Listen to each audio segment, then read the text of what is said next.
here we are, day 3, starting to tear off the rubber roof membrane. So I'm going to get to cutting this in sections and getting it off there so I can kind of assess what type of repairs I need to make to the actual roof framework.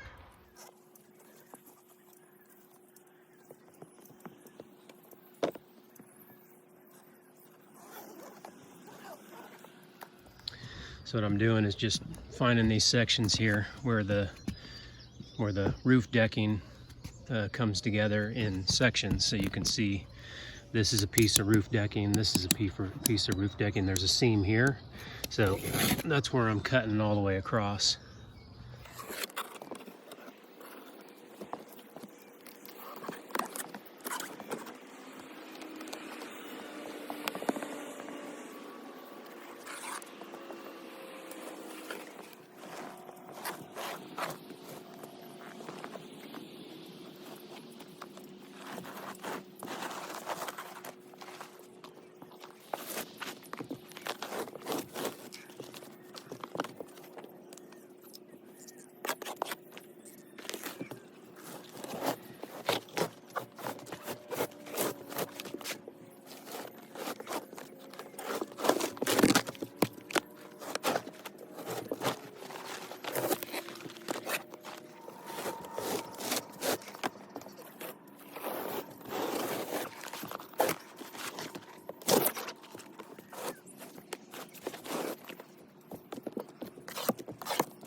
You can see I made some diagonal cuts here, and I'm pulling the roofing material away from the opening. That's just so less debris gets inside the camper.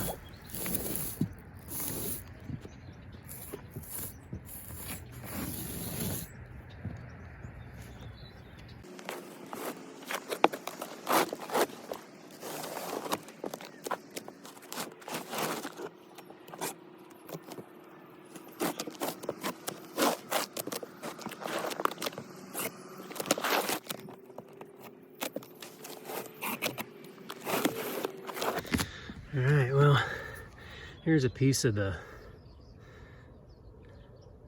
original membrane. It was tucked up underneath that rear tail light shroud. It's actually a good membrane, pretty thick. I don't know, maybe it might be a 40 mil. All right, here's what it looks like. There's that rotten front corner. So I know that the front cap is going to be rotten, probably on some of the sides. Some of this is aluminum framing, and some of it they used wood and plywood. So this front cap's coming off. Obviously all the clearance lights, that window's coming out, and I'll address any wood damage, and I know it's extensive. That's back underneath this front cap. But this is what the deck looks like. You can see, you know, they build it in sections and then put it together. So there's some pretty good sized gaps in a lot of this. I mean, that's a 3/4 inch gap right there, at least. And then over here you can see it's like more like a 1 inch gap. This rear obviously got quite a bit of water in it, and yeah, this, so there's 1 1/4 by 1 1/4 bracing all the way around here, so a lot of this will have to be torn out. Like I said in a previous video, I'll just go back to where, once I get the decking off, I'll see where the good wood is and cut it, and then re-scab in some fresh pieces of probably Baltic birch, or I might even throw in some of that plastic framing laminated together. We'll see.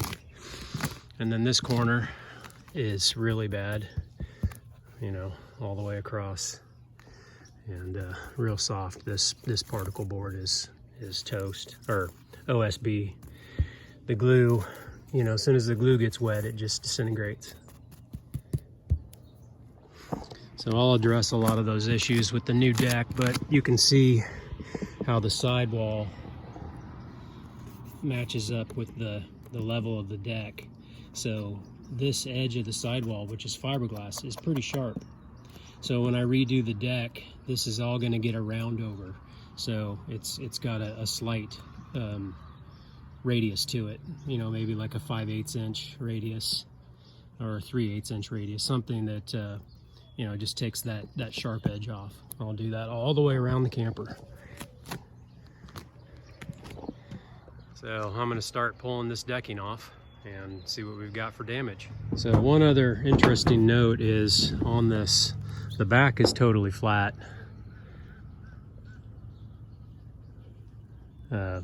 That framework is completely flat, and then you can see it goes up to a radius. It's really kind of hard to tell on the camera, but we've probably got a 2-inch rise, maybe a 1.5 to 2 inch rise in this area, and then it flattens out, and then again we've got a little bit of a rise in the center over there. So in the center it's higher than on the edge, so that's good. You want water to roll off into the gutters. It's actually really easy to see over here because we've got probably 2-inch bracing roof thickness here, and then over on these they're probably 4-inch, maybe 4.5 inch, and up here where the air conditioner was, you know, thicker roof, and then back over here it's, you know, back down to probably 2.5 inch. So roof thickness varies a little bit, which means the insulation, the R value varies a little bit, so it's not going to be great back here. So while I've still got this decking on, I'm going to get some measurements because I know I've got some cables over here for solar, and I've got some cables up here for solar, 12 volt lines, and then I've got a coaxial buried in here that's for my cell phone booster. So I'll take measurements of where, you know, those cables are. They don't have to be exact because I'm laying down new decking, and but I want to pre-drill the holes so I'm not drilling down into the insulation and wiring. But what we did when I used to build Class C motorhomes for Fleetwood, the roof decking goes on, it's just a solid sheet across, and this is just open framing to the inside. And you just use a plunge router, you know, plunge router down into it, and then follow the framework all the way around. And you know, same with these.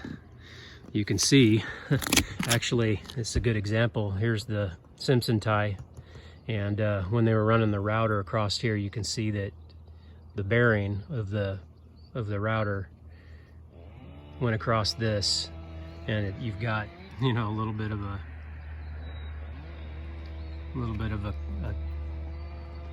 convex area here. So that's all they do, and that's what I'll do also. Just use my plunge router and cut these holes out. Sewer vents will be pre-drilled, so I'll, you know, measure over and get these. You can see that they missed the first time over here, and then they had to re-drill it after it was on. You know, you can see the blade was skipping around a little bit. Well, they probably did the same thing over here and didn't seal it very well. So, but this was also a low spot, and with this vent being here, water likes to pool up here. So you know, in both corners, when water pools up in an area, it's going to find if there's any voids in the sealant, any gaps or anything like that, any tears in the roofing material, it's going to find its way in, and you'll end up with rot. So it is what it is. We'll get it fixed. So a couple of other things I'll address is, see how they missed, I'm standing on this sheet here, and see how they missed the truss. So I will widen this truss. you know, double thickness at least in some areas where I can, to you know, prevent that from happening. Because this is where the air conditioner was, and obviously if this is a low spot, you've got water sitting, it didn't leak. There's evidence that it didn't leak, but this created a low spot, and you know, water was most likely pooling up right there, which could cause problems in this area if you've, you know, got your gasket that's not compressed properly, or, you know, if you get a tear in your roof somewhere from a tree branch or something. I'll address that. It's in a couple of areas, it's the same way. I'll just kind of, you know, kind of shore things up a little bit, brace it. So I'll keep this video short and end it here, and the next video will be the tear off of the roof decking. It's nice to have that rubber membrane off so I can at least get a better idea of what I've got for repairs. Once I get the decking off, that's where, you know, I can really get in there and figure out what I have to do. So I'm gonna get this kind of measured out a little bit, where some of those holes need to be and holes need to be drilled, and those cable locations, and just kind of make record of that on my phone here. And yeah, that way I've got, I know exactly where those holes need to be drilled before the panels actually go up on the roof. Anyway, thanks for watching, and we'll catch you on the next video. Later.